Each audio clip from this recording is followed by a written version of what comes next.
If you are living with a defiant teenager, you know the drill. You ask them to take out the trash and they roll their eyes. You mention homework and a door slams.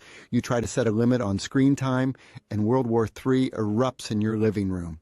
Exhausted parents often come to my office asking, "Why won't he listen?" Or, "Why is she so disrespectful?" The harsh truth is that most of us are working harder at our children's happiness and success than they are. Think about it. Who is more upset with laziness, negativity, disrespect, apathy, or defiance? Very likely it's you, isn't it? And then what happens? We lecture, we negotiate, we yell, and we plead. But here's the reality. Words do not teach these critical life lessons. Consequences do. Your teen is not broken, but your parenting strategy might be. When you try to teach, coach, reprimand, correct, or discipline a teenager with words, you are likely to lose. You cannot control them with words, but you can control the environment and the resources they care about. In this way, you can begin to teach them, through life lessons, what behaviors will serve them. So if you want to turn the tide on oppositional or defiant behavior, you must stop talking and start acting by influencing what your teenager cares about. Here are 4 specific strategies to regain your sanity and teach your teen responsibility. 1. Starve the weeds of negativity, disrespect, or defiance. In my work with parents, I use the metaphor of weeds and seeds. You see, negative behavior, arguing, yelling, negativity, disrespect, is a weed. If you give it attention, even negative attention, like yelling back, you are watering that weed. So here's the law. If you engage it, it must grow. It being any repeated pattern of words, emotions, or behavior. When your teen tries to bait you into an argument or speaks to you with disdain, your most powerful tool is disinterest. Do not argue, do not lecture, simply walk away. Children only argue with parents who argue back. By refusing to engage in the drama, you send a clear message. This behavior gets you nothing, it does not get a reaction, and it certainly does not get you what you want. Here's number 2 of my 4 strategies to regain your sanity and teach your teen responsibility. Master the work then play rule. We are raising a generation that often expects the reward without the effort. They want the iPhone, the car keys, and the high-speed internet, but they view the respect, helping out around the house, and cooperation as optional. To fix this, you must implement a simple rule. Work first, then play. This is not a punishment, it is leverage.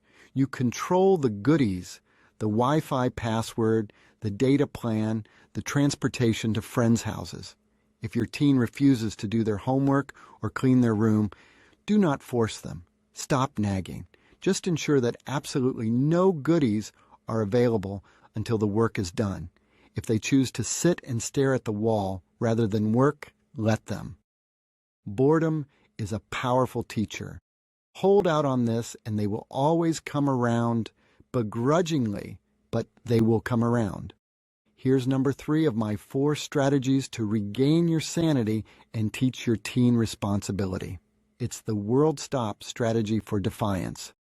What do you do when your teen looks you in the eye and flatly says no, or they simply keep ignoring you?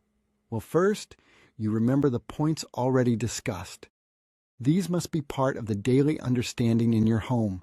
And then, in moments of absolute refusal, you introduce a new rule. Your world stops until you say yes. Teenagers constantly need things from us. They need a ride to the mall, money for the movies, or a signature on a permission slip. But monthly, they need their phone and internet. This is your leverage point, and you must learn to control it. For them, the world is often on their phone or computer, so stopping their world means you have the ability to shut down this world. The next time your teen refuses a reasonable request, do not fight.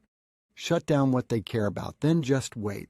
When they inevitably come to you asking for something, you calmly say, "Sorry, sweetheart, the answer is no until you do what I asked." Do not lecture, just hold the line. When they realize that their defiance creates a roadblock to their own desires, they naturally surrender the resistance because it no longer serves them. and number 4 of my 4 strategies to regain your sanity and teach your teen responsibility. Assess the brain. Is it defiance or dysregulation? Finally, we must recognize that for some teens, extreme oppositional behavior isn't just an attitude problem, it's a regulation problem. If your teen is explosive, reactive, or seemingly unable to calm down, their brainwaves may be out of balance. For these teens, standard discipline often fails because their brain is stuck in a fight-or-flight mode. In these cases, tools like neurofeedback can be transformative. I've seen teens with years of explosive behavior become calm and apologetic after training their brains to self-regulate. Here's the advantage. You see, neurofeedback doesn't force the brain to change. It teaches the brain to find its own rhythm again. If your teen seems unable to control their impulses despite your best efforts, look into brain-based interventions.